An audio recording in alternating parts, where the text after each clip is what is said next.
Hello brothers and sisters, welcome to part 2 of the video. So ఇక్కడ world war 1 అయిన తర్వాత ఒక piece treaty sign అయిందనమాట. ఆ పీస్ ట్రీటీ పేరు ఏంటంటే ట్రీటీ ఆఫ్ వెర్సలీస్. అది ఎప్పుడు 1914 నుంచి 1919 వరకు వరల్డ్ వార్ 1 అయింది కాబట్టి 1919లో ఈ ట్రీటీ సైన్ చేశారనమాట. అండ్ ఎంతమంది వచ్చి సైన్ చేశారు అంటే 32 మెంబర్స్. అంటే నేషనల్ డెలిగేషన్స్ అంటే కంట్రీ మొత్తంని రిప్రజెంట్ చేసే వాళ్ళని కొంతమందిని పంపిస్తారనమాట. అండ్ కంట్రీ మొత్తం బదులు వీళ్ళు సైన్ చేస్తారు. అండ్ ఈ 32 members nearly 3/4 of the world population represent చేశారు. అంటే ఈ 32 members nearly 3/4 of the world బదులు సైన్ చేశారనమాట. అండ్ ఇక్కడ చూడండి, ట్రీటీ ఆఫ్ వెర్సలీస్లో ఇంపార్టెంట్ రోల్ ప్లే చేసిన 5 కంట్రీస్ ఏంటంటే ఈ USA, UK, France, Italy, Japan. ఈ 5 కంట్రీస్ దీంట్లో చాలా బిగ్ రోల్ ప్లే చేసినాయి అనమాట. దాని తర్వాత మరి మిగిలిన కంట్రీస్ ఏంటి? Russia, Germany, Austria, Turkey. వీటిని ఏం చేసిందంటే ఈ 5 కంట్రీస్ అలౌ చేయలేదన్నమాట. అంటే ఇన్వైటే చేయలేదు అసలు ఆ కాన్ఫరెన్స్కి. ఆల్రెడీ ఓడిపోయిన వాళ్ళని ఏం చేశారంటే వీళ్ళు బయటికి లాక్కొచ్చి అందరి ముందు ఇంకా అవమానించినట్టుగా చేశారనమాట. అంటే ఈ ట్రీటీకి పిలవకుండా వాళ్ళ సొంతంగానే మిగిలిన జర్మనీ, ఆస్ట్రియా, టర్కీ, రష్యా బదులు వాళ్ళే మొత్తం అన్ని డిసైడ్ చేస్తారు. ఈ కాన్ఫరెన్స్కి రాని కంట్రీస్ ఏమేమిటి అంటే ర్యాట్ జీ అని గుర్తుంచుకోండి. Rat G, Russia, Austria, Turkey, Germany. So ఈ 4 కంట్రీస్ని రానిలేదన్నమాట. అండ్ ట్రీటీ ఆఫ్ వెర్సలీస్లో జర్మనీ మీద చాలా రిస్ట్రిక్షన్స్ పెట్టారు. ఫస్ట్ థింగ్ ఏంటంటే వాళ్ళ దగ్గర ఉన్న టెరిటరీస్ చాలా కాలనీస్ బ్యాక్ ఇచ్చేయమన్నారు. అవి ఏమేమి కాలనీస్ అంటే ఇక్కడ రాసుకోండి విచ్ కాలనీస్ అని. సో ఏమేమి కాలనీస్? ఆఫ్రికాలో వాళ్ళు ఆక్యుపై చేసిన కాలనీస్ ఆక్యుపై చేశారు 1800స్లో. దాని తర్వాత ఎల్సెక్ అండ్ లొరైన్ అనే ప్లేసెస్. ఈ ప్లేసెస్ ఫ్రాన్స్ నుంచి 1871లో జర్మనీ ఆక్యుపై చేసుకుందనమాట. ఓకేనా? దాని తర్వాత వరల్డ్ వార్ 1 యొక్క కారణం వాళ్ళ దగ్గర వెపనరీ ఉండటం కాబట్టే అని మొత్తం వెపన్స్ ఏవైతే ఉన్నాయో అన్నీ తగ్గించేయమన్నారనమాట జర్మనీని. అంటే ఆల్రెడీ వీళ్ళిద్దరి మధ్య పడనప్పుడు వీళ్ళు ఏం చేశారు, వాళ్ళ దగ్గర ఉన్న వెపన్స్ అన్ని లాగేసుకొని వాళ్ళని ఇంకా భయపడేటట్టుగా చేశారనమాట. అంటే ఇప్పుడు ఈ జర్మనీకి ఎవరు వచ్చి అటాక్ చేసినా కూడా డిఫెండ్ చేసుకునే అంత పవర్ లేకుండా చేశారు. సో దీనివల్ల జర్మన్స్లో భయం కూడా స్టార్ట్ అయింది. సో ఎంత వెపనరీ తగ్గించమన్నారు అనేది ఇలా రాసుకోండి. వాట్ వాజ్ రెడ్యూస్డ్ అని. ఆర్మీ స్ట్రెంత్ ఏదైతే ఉందో 9 lakhs నుంచి 1 lakh చేయమన్నారు. అంటే నియర్లీ 1/9 చేస్తారు. దాని తర్వాత నేవీ యొక్క స్ట్రెంత్ చాలా తక్కువ చేస్తారు. 6 బ్యాటిల్ షిప్స్ చేశారు. And 10,000 tons and dozen of torpedo boats and destroyers each అనమాట. అంటే చాలా తక్కువ అండి, ఎంతో కాదు. ఒక చిన్న ఐలాండ్ని కాపాడుకునే అంత ఆర్మరీ అనమాట వాళ్ళ దగ్గర. బట్ వాళ్ళ కంట్రీ చాలా పెద్దది.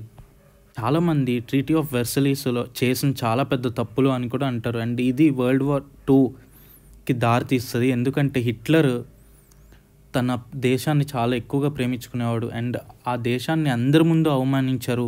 అండ్ నేను దానికి రివెంజ్ తీసుకోవాలి అని కూడా చాలాసార్లు అనేవాడు అనమాట. సో ఈ ట్రీటీ ఆఫ్ వెర్సలీస్ అనేది ఓడిపోయిన వాడిని బయటికి తీసుకొచ్చి మళ్ళీ ఒక 100 సార్లు చెప్పుతో కొట్టినట్టుగా జర్మనీ వాళ్ళు ఫీల్ అయ్యారు.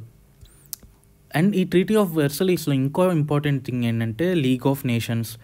అండ్ ఈ లీగ్ ఆఫ్ నేషన్స్లో ఫస్ట్ ఎవరెవరు మెంబర్స్ అనేది తెలుసుకుందాం. రష్యా అండ్ జర్మనీని ఇన్వైట్ చేయలేదు. ఎందుకు? ట్రీటీ ఆఫ్ వెర్సలీస్ రాలేదు కాబట్టి వాళ్ళు ఈ లీగ్ ఆఫ్ నేషన్స్లో కూడా జాయిన్ అవ్వనీయలేదు. దాని తర్వాత యుఎస్లో కాంగ్రెస్ యాక్సెప్ట్ చేయలేదన్నమాట. ఈ యుఎస్ కాంగ్రెస్ ఏంటంటే మన పార్లమెంట్ టైపే. ఎందుకు? ఆ ప్రెసిడెంట్ వుడ్రో విల్సన్ ఎవరైతే ఉన్నాడో అతను ఒప్పుకోలేదన్నమాట. అంటే ఆ టైంలో ప్రెసిడెంట్ ఎవరు? వుడ్రో విల్సన్ అనే అతను. ఓకే, మీరు ఒకవేళ చదివితే ఇతని గురించి చాలా ఇంపార్టెంట్గా, అంటే పాలసీ విషయాల్లో చాలా ఎక్కువ మాట్లాడతాడు ఇతను. దాని తర్వాత మీరు చూస్తే 1934లో అంటే వరల్డ్ వార్ 2 స్టార్ట్ అవుతానికి 5 years ముందు నియర్లీ జస్ట్ 58 మెంబర్స్ మాత్రమే ఉన్నారనమాట.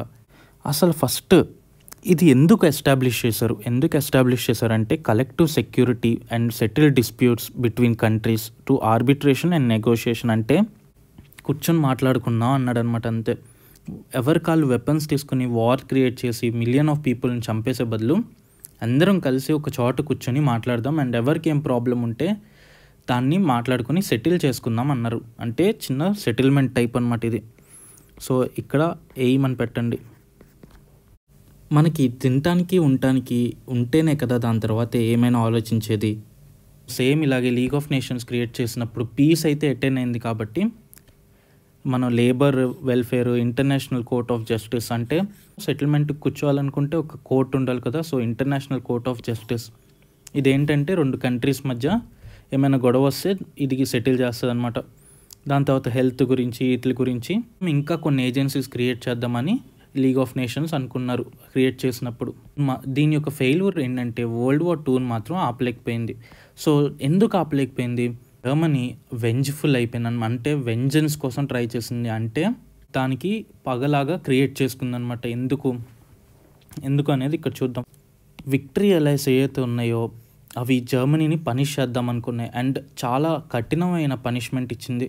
కుదిరినంత ఆర్మీ తగ్గించేమంది, దాని తర్వాత వాళ్ళకున్న ఇన్కమ్ ఏదైతే ఉన్నాయో కాలనీస్ అంటే చాలా వరకు బ్యాక్ ఇచ్చేమంది. దీంట్లో ఏమైందంటే ఒక రియాక్షన్ లాగా స్టార్ట్ అయింది. జర్మనీ ఆల్రెడీ చాలా వాళ్ళ దేశాన్ని వాళ్ళ యొక్క నేషనలిజం చాలా హైలో ఉంటుంది అండ్ ఎప్పుడైతే వాళ్ళ నేషన్ని అందరి ముందు అవమానించారో వాళ్ళు రివెంజ్ తీసుకుందామని ఫిక్స్ అయ్యారనమాట. సో హిట్లర్ ఏం చేశాడంటే హిట్లర్ చాలా పెద్ద స్పోక్స్ మ్యాన్ అనమాట. అంటే అతను మాట్లాడితే ఎటువంటి వాళ్ళైనా తనకి ఒక ఫ్యాన్ అయిపోయేవాడు. సో అంత బాగా మాట్లాడేవాడు, అందరినీ తన యొక్క మాటలతో మెచ్చేవాడు అనమాట. తను ఎలా మాట్లాడాడంటే నేషనలిజం మీద చాలా ఫోకస్ చేసి మాట్లాడాడు అండ్ అది నెమ్మదిగా అగ్రెసివ్ నేషనలిజం అయిపోయింది. ఇదే తర్వాత ఫేసిస్ట్ ఐడియాలజీకి కూడా దారితీస్తుంది అనమాట. ఓకేనా? ఫేసిస్ట్ ఐడియాలజీలో ఇంకో ఇంపార్టెంట్ పాయింట్ మీరు ఏం గుర్తుంచుకోవాలంటే వీళ్ళు లేని పాస్ట్ గురించి చాలా గొప్పగా మాట్లాడతారు. అంటే ఇప్పుడు జర్మనీ పాస్ట్లో చాలా తప్పులు చేసింది, బట్ స్టిల్ హిట్లర్ మాట్లాడిన ప్రతిసారి జర్మనీ ఇంత గొప్పదా అని అనిపించేలా మాట్లాడేవాడు అనమాట. అంటే ఉన్నది లేనిది కూడా కలిపి ఒక బ్యూటిఫుల్ పాస్ట్ క్రియేట్ చేస్తారనమాట ఫేసిస్ట్ ఐడియాలజీలో. అండ్ మళ్ళీ మన కంట్రీని ఆ పాస్ట్లోకి తీసుకెళ్ళాలి, మనం అంత గొప్పగా చేయాలి మనమని మాట్లాడతారు. సో అగ్రెసివ్ నేషనలిజం అండ్ లేని పాస్ట్ గురించి మాట్లాడతాం. ఆ 2 మెయిన్ క్యారెక్టరిస్టిక్స్ ఆఫ్ ఫేసిస్ట్ ఐడియాలజీ. ఇదే టైంలో వరల్డ్ వార్ టైంలోనే సోషలిజం అండ్ యుఎస్ఎస్ఆర్ యొక్క భయం కూడా మొదలైంది.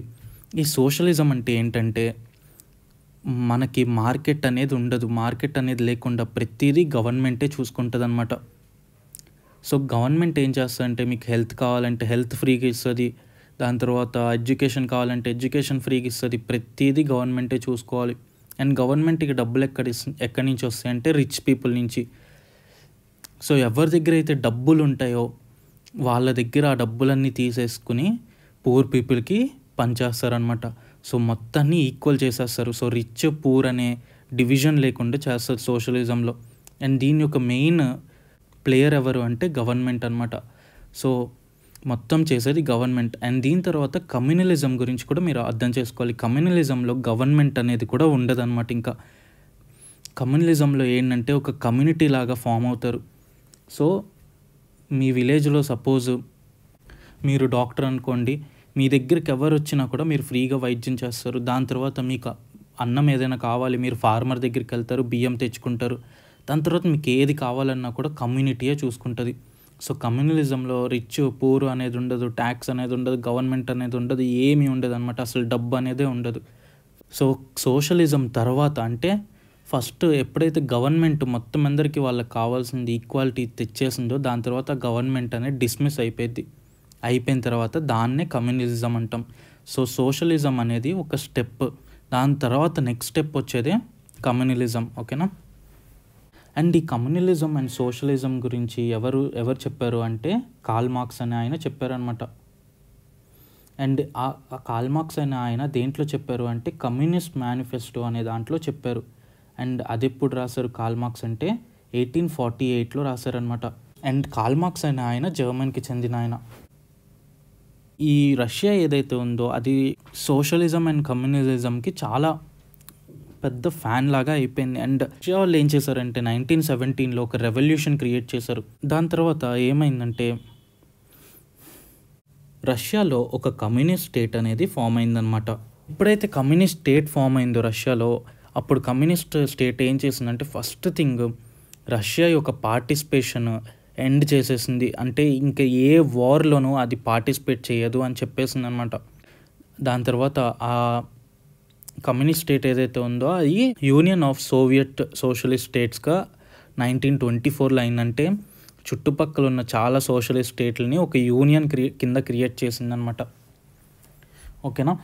ఇదే టైంలో బ్రిటన్, యూరోప్ వీళ్ళు కూడా ఎక్కడ ఆ సోషలిజం అండ్ కమ్యూనలిజం వాళ్ళు పెరిగిపోద్ది, మళ్ళీ ఎక్కడ ప్రజలు రెవల్యూషన్ క్రియేట్ చేస్తారని చెప్పి వాళ్ళు హిట్లర్ అండ్ నాజీస్కి హెల్ప్ చేస్తాం మొదలుపెట్టారు. అండ్ ఇదే policy of appeasement of Hitler అనమాట.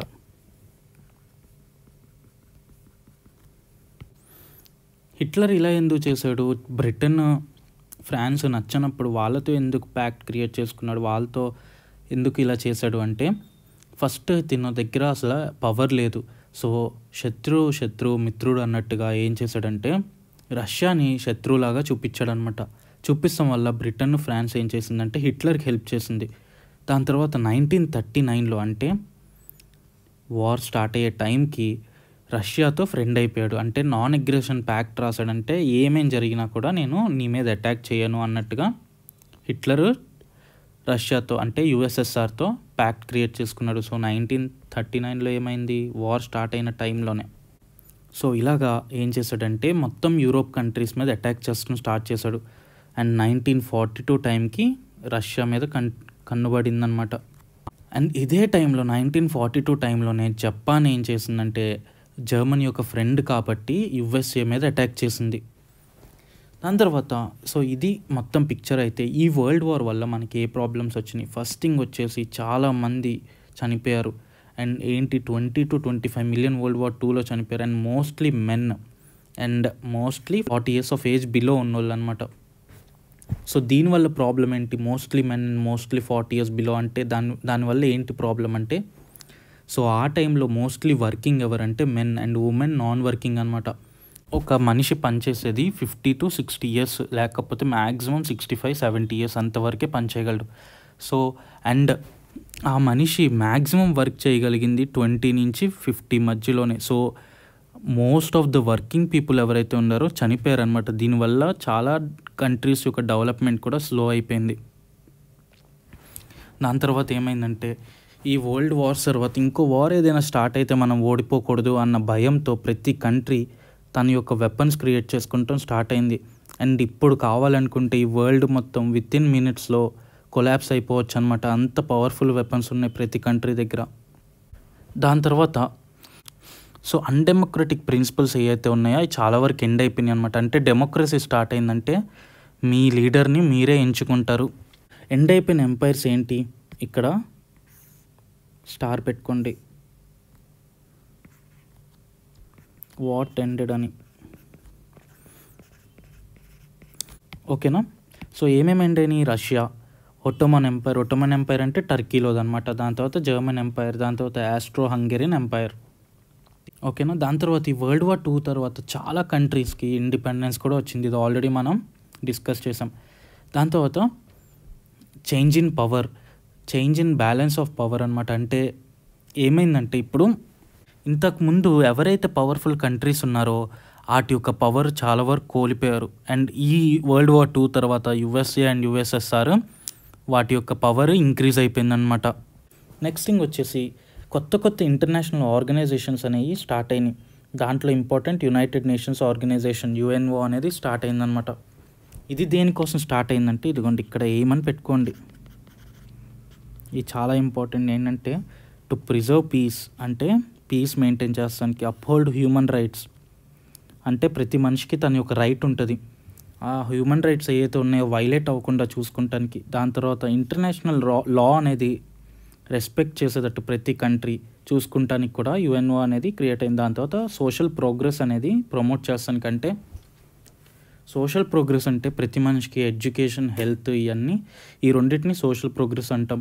అండ్ ఈ కాకుండా ఇంకా చాలా రావచ్చు, బట్ మోస్ట్లీ ఈ రెండు. సో ప్రతి వాళ్ళకి ఎడ్యుకేషన్ అండ్ ప్రతి వాళ్ళకి హెల్త్ ఉండేలాగా కూడా చూసుకుంటానికి యుఎన్ఓ అనేది క్రియేట్ చేశారనమాట. అండ్ యుఎన్ఓ ఒక ఆర్గన్స్ ఏమేమి ఉన్నాయంటే ఇక్కడ రాసుకోండి ఆర్గన్స్ అని: UNICEF, UNESCO, WHO, ILO. So మీరు ఈ మధ్య డబ్ల్యూహెచ్ఓ గురించి ఎక్కువగానే వింటున్నట్టున్నారు. అండ్ అది దేని యొక్క ఆర్గన్ అంటే యుఎన్ యొక్క ఆర్గన్ అనమాట. అండ్ చాలామంది యుఎన్ఓని tool of USA or USSR అని కూడా అంటారు. అంటే రష్యా యొక్క టూల్, అంటే వాళ్ళు ఏదైతే చెప్తే దాని ప్రకారంగా వీళ్ళు ఆడతారు అని కూడా అనేవాళ్ళు అనమాట. బట్ దీనివల్ల ఒక పాజిటివ్ ఏమైందంటే ఇంకో వరల్డ్ వార్ జరగనీయకుండా ఆపగలిగింది యునైటెడ్ నేషన్స్. దాని తర్వాత వచ్చేసి ఓటింగ్ హక్కు, ఉమెన్ యొక్క ఓటింగ్ రైట్స్ 1918లో వచ్చినాయి. సో ఇక్కడ స్టార్ పెట్టుకోండి, 1918లో బ్రిటిష్ ఉమెన్ వాళ్ళకి ఓటింగ్ రైట్స్ వచ్చినాయి అనమాట. ఓకేనా? సో ఇక్కడితో మనం చాప్టర్ ఎండ్ చేస్తాం. Thank you for listening. మీకు వీడియో నచ్చి ఉంటే లైక్ చేయండి, ఏమైనా డౌట్స్ ఉంటే కమెంట్ చేయండి, అండ్ సబ్స్క్రైబ్ చేస్తాం మర్చిపోమాకండి. Thank you.